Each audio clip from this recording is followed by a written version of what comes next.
Procrastination is like that friend in college who convinces you to go out when you really should stay home and work on that paper that's due in 2 days. This friend knows your weak points and knows just how to convince you to ditch the paper and go out and have a good time. So you tell yourself, I still have time. It's not like it's due today. I still have one whole day before it's due. And you go out. But you're not going out alone. If you're anything like me, in addition to that said friend, you're bringing along a couple of other friends. Guilt and anxiety from not staying home to work on that paper. This was me for the longest time. I'm a master procrastinator for all my life, pretty much. I've been down to the wire on every single deadline. Far back as primary school, high school, college, graduate school, even my professional career. I would put things off until the last possible moment before I needed to start them in order to complete in time. I would never miss a deadline, and I perform very well under pressure. So for the longest time, I just kind of assumed that's like who I am, and that's just how I will be. Having a business and a family and other like social obligations, it started to really wear on me because this is a really stressful way to live. It didn't really allow me to enjoy the time that I actually was putting things off. So just because I decided not to work on the assignment or the project or whatever I needed to do doesn't mean I was able to fully enjoy the moment either. So I wanted to share a few things that have helped me combat my procrastinating ways. Number 1, The Four Tendencies by Gretchen Rubin. After I read it, it really changed my way of thinking about procrastinating and helped me understand myself a little bit more, I think. She basically talks about that there are 4 types of people. There's upholders, obligers, questioners, and rebels. I think I'm generally an obliger. You can go on her website, it's like gretchenrubin.com, and take the quiz. I think I'm an obliger, but I think I also have some upholder tendencies. And what that means is, as an obliger, is I have no problem meeting outer expectations, but I have a harder time meeting inner expectations sometimes. For me, if I know a boss or a professor or, somebody is waiting on me for something or somebody is holding me to that deadline, then I have no problem. I'm definitely going to meet it. Maybe it'll be at the last minute, but I will meet it. But let's say I have this other project that needs to get done. So for instance, a good example for this for me is my children's baby books and memory keeping in general. So I have very good intentions on that. I have all of the supplies I need, all of the pictures, everything I need to get that project done, or get started at least. And it took me the longest time to do that because there was no pressing deadline on it. It was just something that was always way back burner. But the Four Tendencies book really just helped me understand people. I think people do generally fall in one of those categories. It's a really interesting way to look at yourself and look at your tendencies and see where you fall. And it's not to say that she's the end all be all, but this was just a unique way of looking at and categorizing people. Number 2, so understanding that need for external accountability. So once I read the Four Tendencies, I realized that that I am primarily an obliger, that I needed some external force to move things along or to move forward on a project, or what makes things happen in the first place. It's usually a hard deadline set by a boss or teacher or whatever. Or let's say you have house guests coming and you need to, clean the house. Well, your deadline is their arrival time. So what will happen if you don't meet the deadline? Well, your house guests might think that your house is dirty, or might have some kind of judgment there that you would otherwise want to avoid. For other instances, maybe you'll get a bad grade because you didn't finish the assignment on time, or you missed a deadline at work and you could lose your job, or you could get some sort of penalty for that. So to avoid these things, these consequences from happening, we eventually get the task done. The hard part is getting there, feeling like you have more time, so you don't need to start now. I would always feel like I had more time. Eventually your time runs out, and that's where it starts getting super stressful and super anxious, and then you're really down to the wire. Those last couple hours or days or however much time is absolutely needed to get that task done become really stressful and really not pleasant. You can't enjoy the process that way. You are literally chugging on, all efforts are toward this task. So then other things might get kind of sidelined because now you're full force ahead on this one task that you probably had a lot more time to work on than you're utilizing.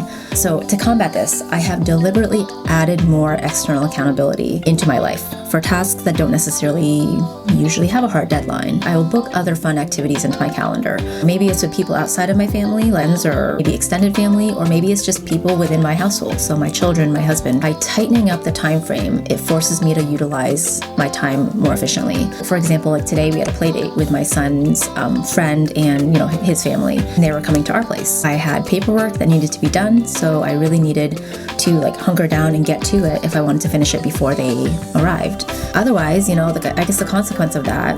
So no, it's not a hard deadline. Obviously, I have after they leave to get it done, and I have this evening or whatever. Otherwise, I would have unfinished paperwork. It would be kind of looming over me a little bit during the visit. I would know that I would have that to look forward to after they leave. It's just blocking my time, forcing myself to utilize these chunks of time before next event or the next whatever. And that's really helped me tighten up my schedule. Because otherwise, if I just think, oh, I have all day, if we didn't book that play date, let's say I had all day to get that done. Maybe it would take me probably all day because Parkinson's law says, time will expand. But, then I wouldn't be able to enjoy the actual play date as much. This example involves others, but it could, easily have just been maybe I told my daughter that, oh, after lunch we can bake some cookies or we can do a craft together or whatever. And same kind of thing there, today's a home day, it's a Sunday, and it's a family day. So I don't want to spend all day working through paperwork that could be condensed and really focused effort put to bed in a couple hours instead of it spanning this whole day, because I think I have all day. But I don't, because if I book in time with my loved ones, then those are appointments that need to be kept. So that's kind of an external accountability factor that I have made for myself, yes, but I have involved other people. So yeah, my daughter would be disappointed if after lunchtime comes around and oh no, mama has to work on this paper, or has to work on paperwork, and we can't bake cookies just yet. Adding in some more external factors, and also, so here's on that cleaning note, house is generally pretty tidy, pretty clean, but we had guests coming and I like things to be pretty in order. So it kind of forces us to do a walkthrough and make sure everything is pretty tidy as we would want it. So that is an external factor as well. We had outside people coming to our house for a play date, and it just makes us make sure that things are kind of in order. So understanding the roles of pilot versus plane. Now, we all need to be both the pilot and the plane in our lives. This means that sometimes you're in the pilot seat. So you're making decisions on, with who, doing what, where, and how we live our lives or how we spend our time. As the pilot, you set the course for your days, weeks, months, years, making all the decisions. And as the plane, the thinking work is kind of done already for you by the pilot, because the pilot's already set the course and the plane just has to follow it. I had first heard about the pilot versus plane example from Ali Abdal here on YouTube. It really resonated with me. Now I really try to do a lot of my piloting for the week on Sunday, and I can kind of just be the plane for a lot of the remaining week. So for example, if I know I have a deadline to meet on Friday, then I will have dedicated time built into my week. Maybe it's 1 hour scheduled in for after the kids go to bed, but I know to sit down, set a timer, and jump in on that task. When the timer goes off, if I want to be done, then I'm done, but at least I put in my hour and I know it's not gonna all be waiting for me Thursday night before it's due. Oftentimes, it is just getting started, and I will do more than the designated amount of time that's required by me, because I'm already in a flow mode or whatever. So it's a lot of it for me is just starting, and that's half the hurdle. I'm not deciding if I should or shouldn't work on that and when to do it, because I have already scheduled that in for myself. Hope this makes sense. Same kind of thing for something like working out. So my husband and I, we are trying to actively work out a lot more than we were, which was not at all. So, for the past couple months, we have been, setting our schedule ahead of time. So I know the days that I have scheduled myself a workout, and it's kind of based on my work schedule, based on other things that need to get done around the house or whatever. I'm not deciding on that evening, oh, should I or shouldn't I work out or whatever, because it's guaranteed I'm not going to feel like it. So if I leave it to that moment, chances are it's going to be a no, a firm no. Being the plane and not having to make all these decisions in the moment, knowing already that I've scheduled this out and this makes sense for my week, for my deadlines or whatever's coming up, that really helps. And running a business, having 2 small children, the days are busy. And we get home from work and school and whatever, and it's 6 o'clock. And we still need to do dinner and homework and baths and bedtime and all that kind of stuff. And I usually work out after all that. Next thing, enlisting others to help. what does this have to do with procrastinating? For me, it has to do with looking at the task and trying to identify like what's the hiccup here. So for example, for the longest time I had on my list like sorting through our digital storage devices. So all of our external hard drives, all of our flash drives, all the stuff we had, all this data stored. So either it's photos or files or whatever stored on all these different devices. And I wanted to streamline that. I wanted to get everything kind of centralized and sorted through. Because, when you're backing up phones and cameras and whatever, like you're going to have a lot of duplicate shots if you're anything like us, and you're gonna have all these kind of like, well, we don't need to store a picture of, the finger over the lens. So that kind of stuff. So I wanted to go through all of that, and that task was on my list forever. Like I finally kind of realized, this is a task that I can include my husband on, and we should just do this together. This shouldn't just be on my to-do list. And it's something that like he can just as effectively, if not more so, make sense of those files and those photos and that organization that's needed to save all those things in an effective manner. By enlisting him, that really helped me move that off of my to-do list. That way we can effectively move forward on this project. So that was one of the initial projects I needed to do to get to that memory keeping project that I was talking about earlier. So enlisting others, sometimes it's hard for me to ask for help, and some things don't really make sense to ask for help on, but like something like that on my to-do list, that was like, to myself, it seemed like I was procrastinating on it, but it was just an enormous task. And the last one is like whole saying, like outer order, inner calm. Keeping up with clutter, keeping an organized home and workspace has been such a game changer in my life. And it's not to say that I'm not organized. Generally, I think I am, but I've been way more particular about it, and I think in a good way. So I think I was very much a macro organizer, where I would have all the stuff in like one designated place, but it wouldn't necessarily be super organized within that spot. That still kind of felt like organized chaos. Having a more specific organizational system for a lot of the little things has helped a lot too. There's something very satisfying for me about opening up a junk drawer and having it not look junky. Like just because it's holding your junk, like pens and measuring tapes and hairbrush or whatever is in your junk drawer, it can still look like a semblance of order. And that's kind of what I'm realizing. And this is something I actively have to keep up with. So I am a bit of a sentimentalist, and I would love to keep every single piece of paper that either of my children have scribbled on. Managing kids' artwork. Now that's a whole separate video, possibly. I'm just kidding. But so if I feel myself like start to spiral or am feeling anxious or just kind of like off, I can often link it back to my environment. Some weeks, like honestly, like the laundry piles up. We are just keeping our heads like above water with work and after school and like the kids in the home and whatever.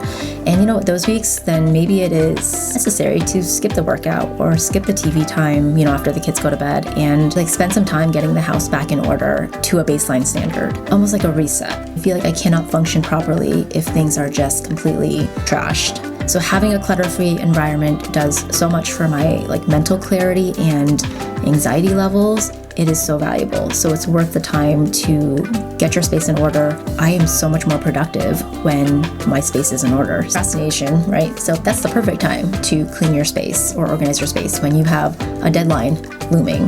So I think like, oh, well, I can't work on this yet. I need to tidy up my desk. There's like a million things that could pop up when you need to do something that actually is on a deadline. If I generally keep the house in my office, like my external office in good order, then there's less excuses there. I can just sit down and start doing whatever it is I need to work on. And it's not like, oh, well, let me just spend an hour like tidying up. Those hours add up.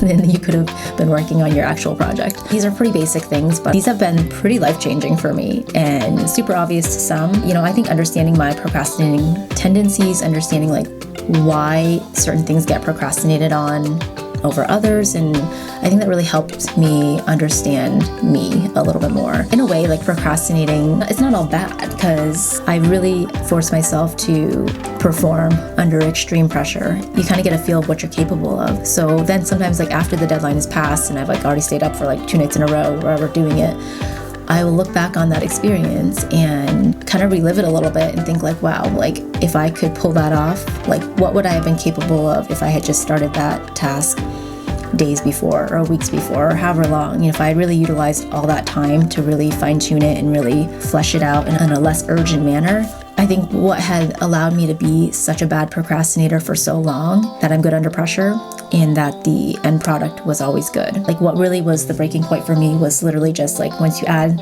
kids and family, and now I have my own company, for the past 4 years, it really has forced me to not want to live. It has really opened my eyes. Like, I don't want to live that stressful life anymore. Like, I want to be a little bit ahead of the game. Now, will I be the person who will start something the day it's assigned and, whatever? No, probably not. Probably never. But I will say I am much better at carving out time along the way and not just leaving it all to literally the last 24 hours before it's due. And you think I'm joking, and I'm not. I really am really bad with that naturally.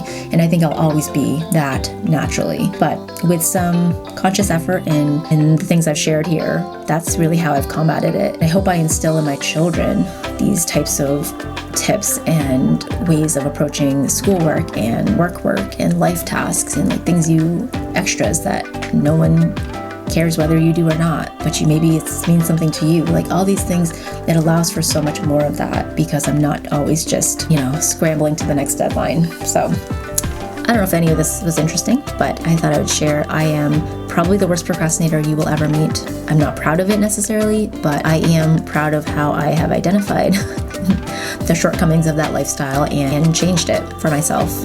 Like this video if you liked it. Consider subscribing if you want to. Thanks for watching, and I'll see you in my next video. Bye.